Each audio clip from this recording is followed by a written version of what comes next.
Hello and good morning. We are doing a behind the story today. Okay.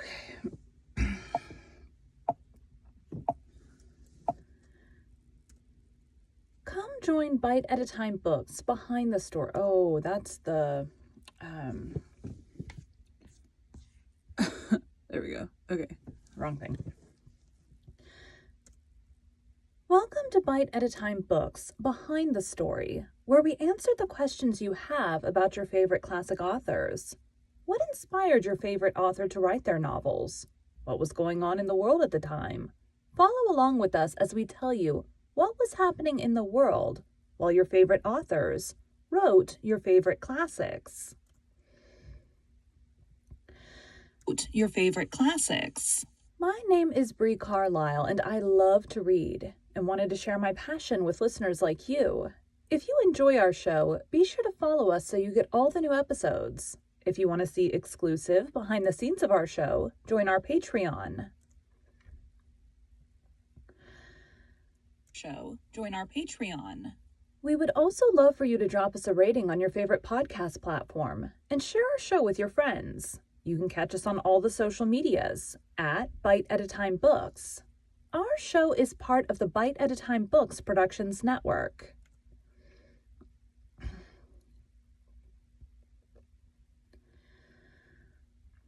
I always read this part fast. Time Books Productions Network. If you would also like to hear a story by the author we are currently featuring, check out the Bite at a Time Books podcast wherever you listen to podcasts. Right now we are reading The Three Musketeers. Today we will be talking about Alexandre Dumas and his life.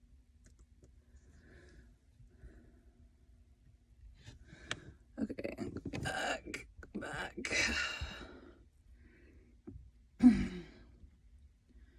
Ooh, that's got it going super.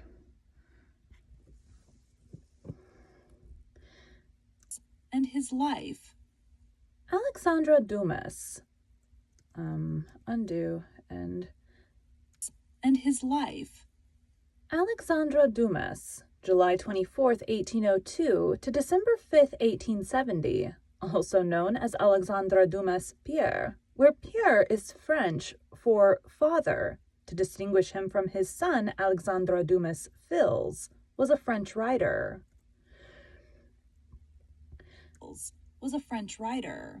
His works have been translated into many languages, and he is one of the most widely read French authors. Many of his historical novels of high adventure were originally published as serials, including The Count of Monte Cristo, The Three Musketeers, 20 years after, and The Vicomte of Bragelonne, 10 years later. 10 years later. His novels have been adapted since the early 20th century into nearly 200 films.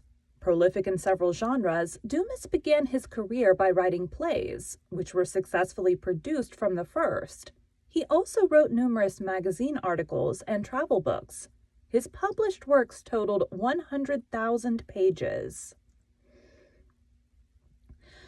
100,000 pages.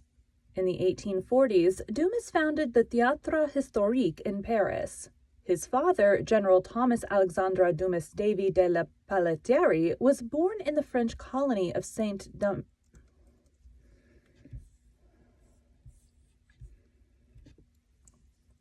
Historique in Paris. Undo. I have to go back. There we go. Historique in Paris. His father, General Thomas Alexandre Dumas Davy de la Pelletière, was born in the French colony of Saint-Domingue, present-day, oh my god, Domingue, oh my god.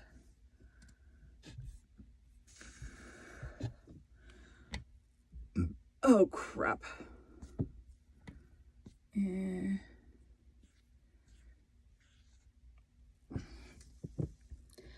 Historique in Paris.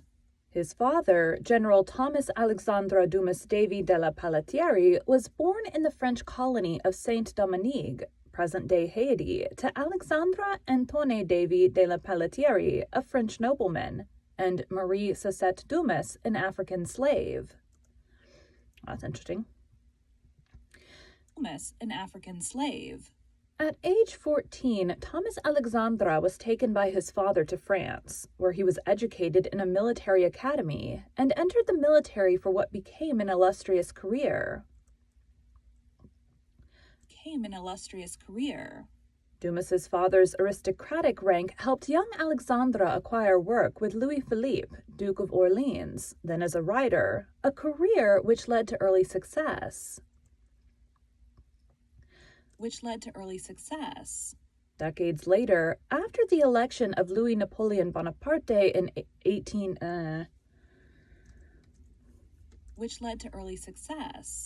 Decades later, after the election of Louis Napoleon Bonaparte in 1851, Dumas fell from favor and left France for Belgium, where he stayed for several years, then moved to Russia for a few years before going to Italy. In 1861, he founded and published the newspaper La Indépendante, which supported Italian unification, before returning to Paris in 1864.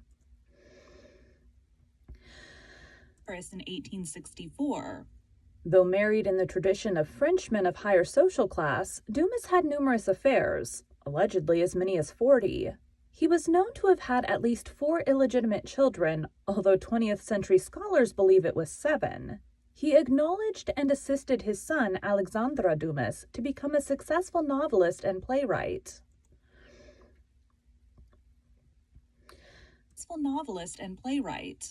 They are known as Alexandre Dumas Père, father, and Alexandre Dumas Fils, son. Among his affairs, in 1866, Dumas had one with Ada Isaacs Mencken, an American actress who was less than half his age and at the height of her career.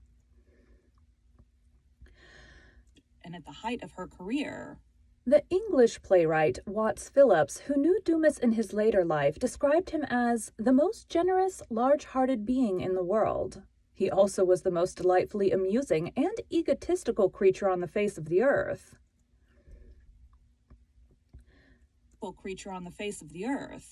His tongue was like a windmill. Once set in motion, you never knew when he would stop, especially if the theme was himself.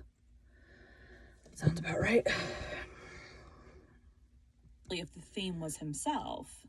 Dumas Davy de la Pelletiere, later known as Alexandre Dumas, was born in 1802 in Villers-Cotterets in the department of Aisne in Picardy, France. He had 2 older sisters, Marie Alexandrine, born 1794, and Louise Alexandrine, 1796 to 1797.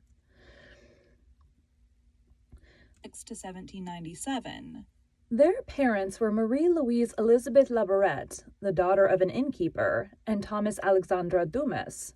Thomas Alexandre had been born in the French colony of Saint-Dominique, now Haiti, the mixed-race natural son of the Marquis Alexandre Antoine Davy de la Pelletiere, a French nobleman and general commissaire in the artillery of the colony, and Marie Cécette Dumas, an enslaved woman of African-Caribbean ancestry. Oh, goodness.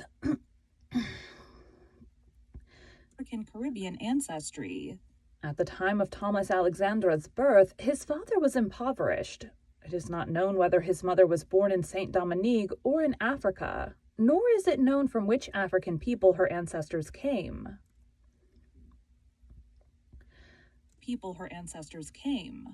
Brought as a boy to France by his father and legally freed there, Thomas Alexandre Dumas Davy was educated in a military school and joined the army as a young man. As an adult, Thomas Alexandre used his mother's name, Dumas, as his surname after a break with his father.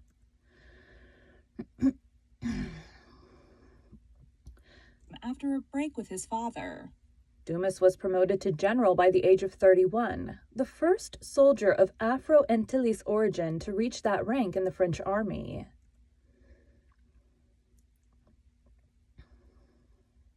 Waiting for it to scroll.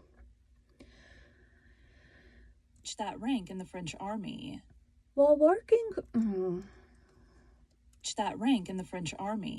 While working for Louis Philippe, Dumas began writing articles for magazines and plays for the theater. As an adult, he used his slave grandmother's surname of Dumas as his father had done as an adult. His first play, Henry III and His Courts, produced in 1829 when he was 27 years old, met with acclaim. The next year, his second play, Christine, was equally popular. These successes gave him sufficient income to write full-time. In 1830, Dumas participated in the revolution that ousted Charles X and replaced him with Dumas's former employer, the Duke of Orleans, who ruled as Louis Philippe.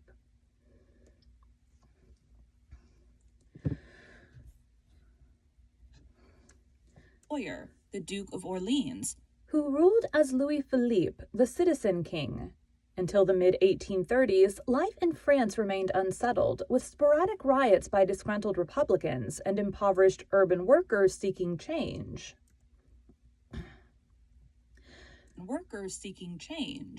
As life slowly returned to normal, the nation began to industrialize. An improving economy, combined with the end of press censorship, made the times rewarding for Alexandre Dumas's literary skills. After writing additional successful plays, Dumas switched to writing novels. Although attracted to an extravagant lifestyle and always spending more than he earned, Dumas proved to be an astute marketer.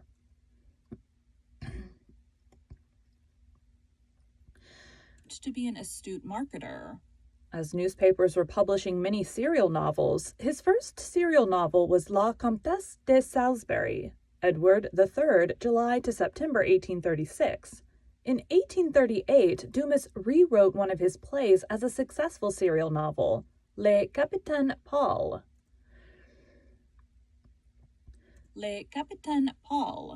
He founded a production studio, staffed with writers who turned out hundreds of stories, all subject to his personal direction, editing, and additions. From 1839 to 1841, Dumas, with the assistance of several friends, compiled Celebrated Crimes, an 8-volume collection of essays on famous criminals and crimes from European history.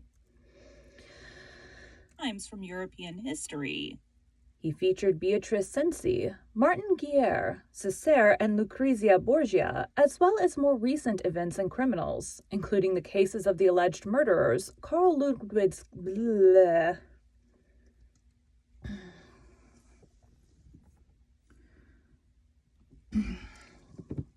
from European history. He featured He featured Beatrice Cenci, Martin Guerre, Césaire, and Lucrezia Borgia, as well as more recent events and criminals, including the cases of the alleged murderers, Carl Ludwig Sand and Antoine François Desroux, who were executed.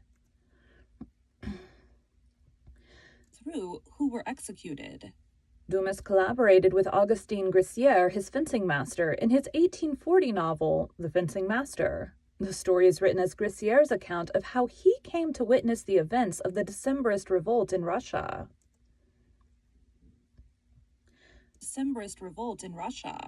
The novel was eventually banned in Russia by Tsar Nicholas I, and Dumas was prohibited from visiting the country until after the Tsar's death.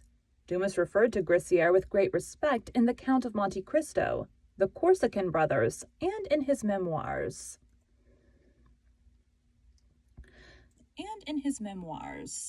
Dumas depended on numerous assistants and collaborators, of whom Auguste Marquette was the best known.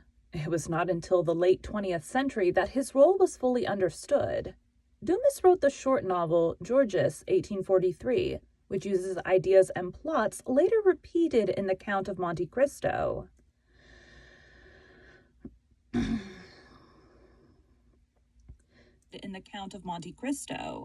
Marquette took Dumas to court to try to get authorial recognition and a higher rate of payment for his work. He was successful in getting more money, but not a byline. Dumas's novels were so popular that they were soon translated into English and other languages. About halfway. His writing earned him a great deal of money, but He was frequently insolvent as he spent lavishly on women and sumptuous living. Scholars have found that he had a total of 40 mistresses. In 1846, he had built a country home outside Paris at Le Port Marly, the large Chateau de Monte Cristo, with an additional building for his writing studio.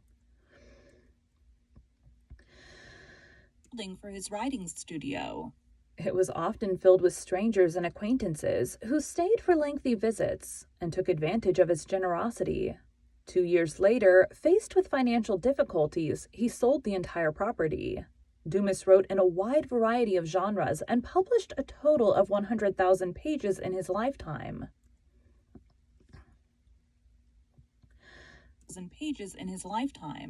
He also made use of his experience, writing travel books after taking journeys, including those motivated by reasons other than pleasure. Dumas traveled to Spain, Italy, Germany, England, and French Algeria. After King Louis Philippe was ousted in a revolt, Louis Napoleon Bonaparte was elected president. This one's going to be fun because it's a longer book, so we get to do more on like all these people that's talking about and stuff. Bonaparte was elected president. As Bonaparte disapproved of the author, Dumas fled in 1851 to Brussels, Belgium, which was also an effort to escape his creditors. In about 1859, he moved to Russia, where French was the second language of the elite, and his writings were enormously popular.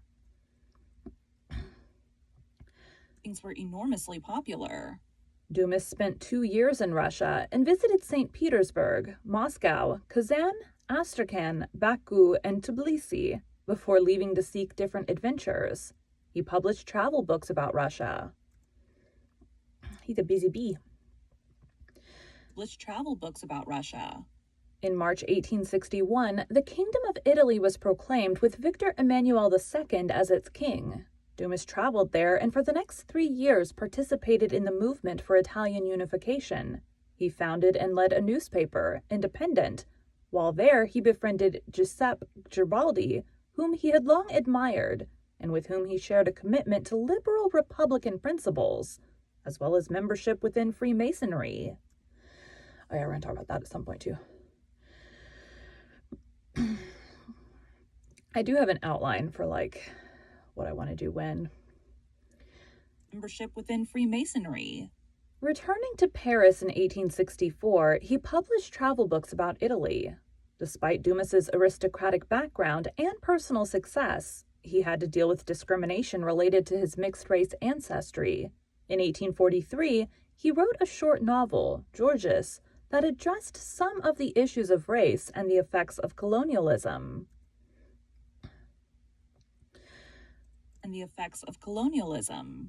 His response to a man who insulted him about his partial African ancestry has become famous. Dumas said, "My father was a mulatto, my grandfather was a Negro, and my great-grandfather a monkey. You see, sir, my family starts where yours ends." About 2/3 of the way through, a little bit less than that. Where yours ends. On February 1st, 1840, Dumas married actress Ida Ferrier, born Marguerite Josephine Ferrand, 1811 to 1859. He had numerous liaisons with other women and was known to have fathered at least 4 children by them.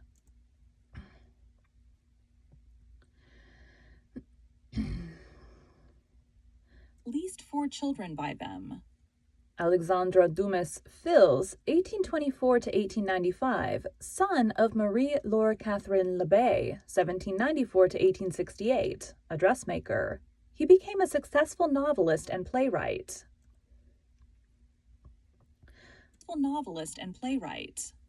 Marie Alexandrine Dumas, 1831 to 1878, the daughter of Belle Kresleymer, 1803 to 1875.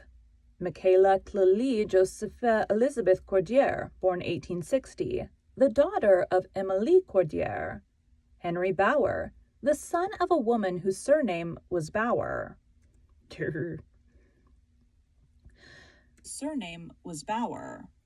About 1866, Dumas had an affair with Ada Isaacs Mencken, a well-known American actress. She had performed her sensational role in Mazeppa in London. In Paris, she had a sold-out run of Les Pirates de la Savane and was at the peak of her success. At the peak of her success.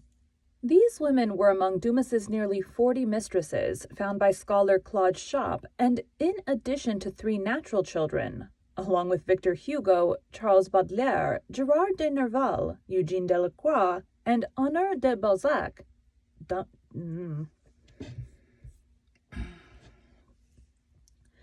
And Honoré de Balzac. Dumas was a member of the Club des Hachiens, which met monthly to take hashish at a hotel in Paris. Dumas's The Count of Monte Cristo contains several references to hashish. I have no idea if that said right. Several references to hashish. On December 5, 1870, Dumas died at the age of 68 of natural causes, possibly a heart attack.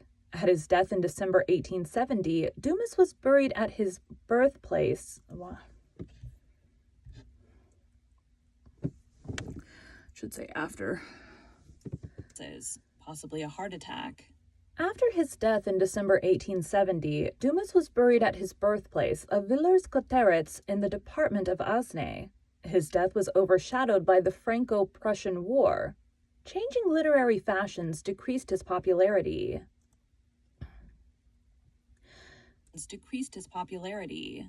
In the late 20th century, scholars such as Reginald Hamel and Claude Schopp have caused a critical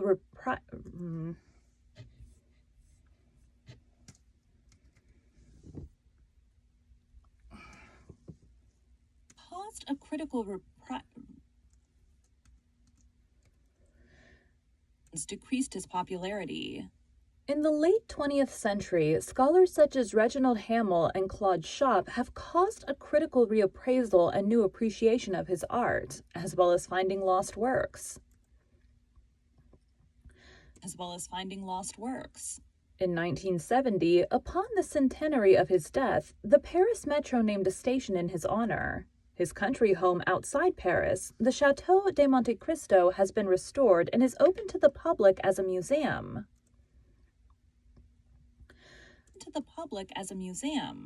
Researchers have continued to find Dumas' works in archives, including the 5-act play The Gold Thieves, found in 2002 by the scholar Reginald Hamel in the Bibliothèque Nationale de France. It was published in France in 2004 by Honor Champion.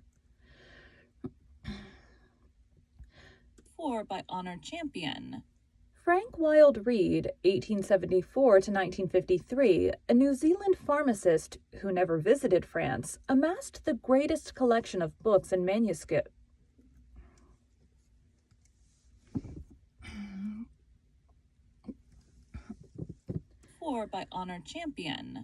Frank Wild Reed, 1874 to 1953, a New Zealand pharmacist who never visited France, amassed the greatest collection of books and manuscripts relating to Dumas outside France.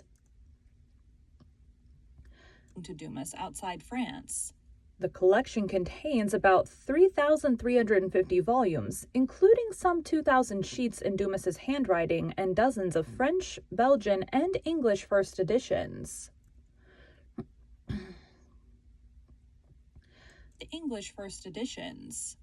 The collection was donated to Auckland libraries after his death. Reed wrote the most comprehensive bibliography of Dumas.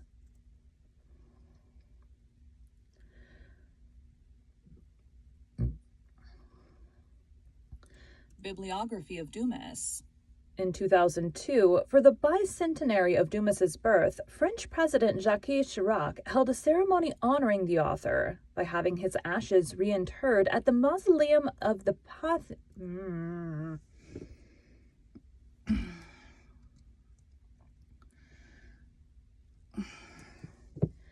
Bibliography of Dumas. In 2002, for the bicentenary of Dumas's birth, French President Jacques Chirac held a ceremony honoring the author by having his ashes reinterred at the mausoleum of the Pantheon of Paris, where many French luminaries were buried. French luminaries were buried. When Chirac ordered the transfer to the mausoleum, villagers in Dumas's hometown of Villers-Cotterets were initially opposed, arguing that Dumas laid out in his memoirs that he wanted to be buried there.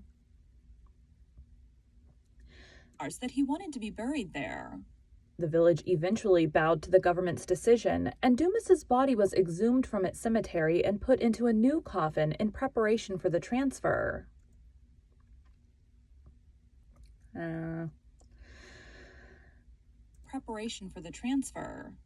proceedings were televised. The new coffin was draped in a blue velvet cloth and carried on a caisson, flanked by 4 mounted Republican guards, costumed as the 4 Musketeers. It was transported through Paris to the Pantheon.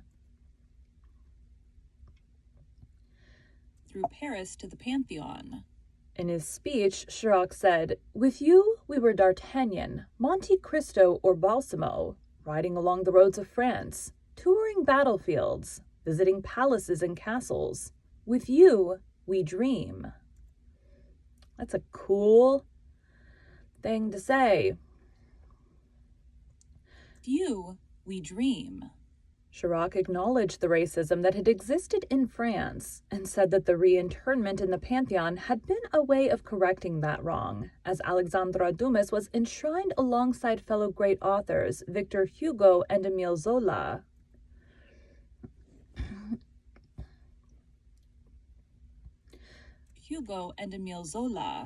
Chirac noted that although France has produced many great writers, none has been so widely read as Dumas. His novels have been translated into nearly 100 languages. In addition, they have inspired more than 200 motion pictures.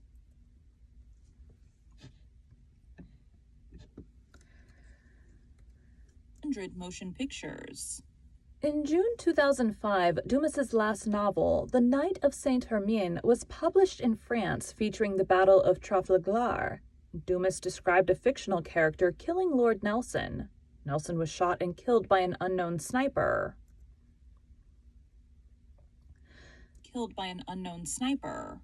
Writing and publishing the novel serially in 1869, Dumas had nearly finished it before his death. It was the 3rd part of the Saint Hermione trilogy. Claude Schopp, a Dumas scholar, noticed a letter in an archive in 1990 that led him to discover the unfinished work. It took him years to research it, edit the completed portions, and decide how to treat the unfinished part. Schopp finally wrote the final 2.5 chapters, based on the author's notes to complete the story.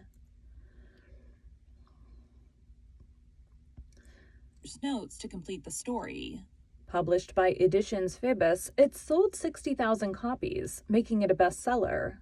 Translated into English, it was released in 2006 as The Last Cavalier and has been translated into other languages.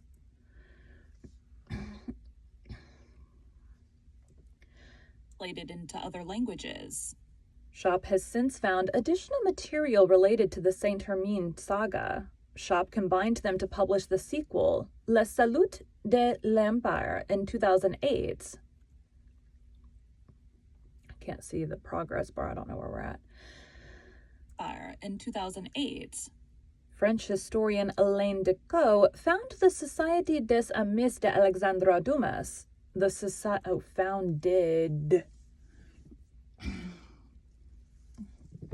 In 2008.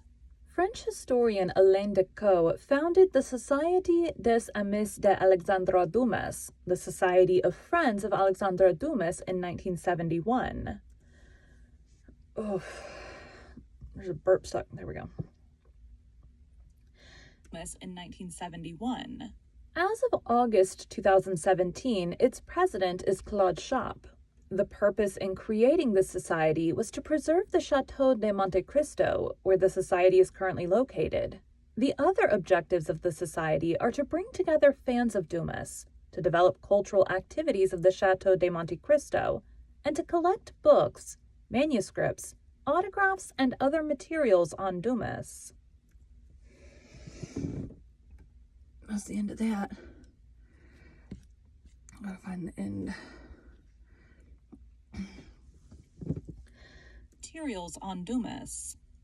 Thank you for joining Bite at a Time Books Behind the Story today, while we answered some of the questions you have about one of your favorite classic authors. If you enjoy our show, be sure to follow us so you get all the new episodes.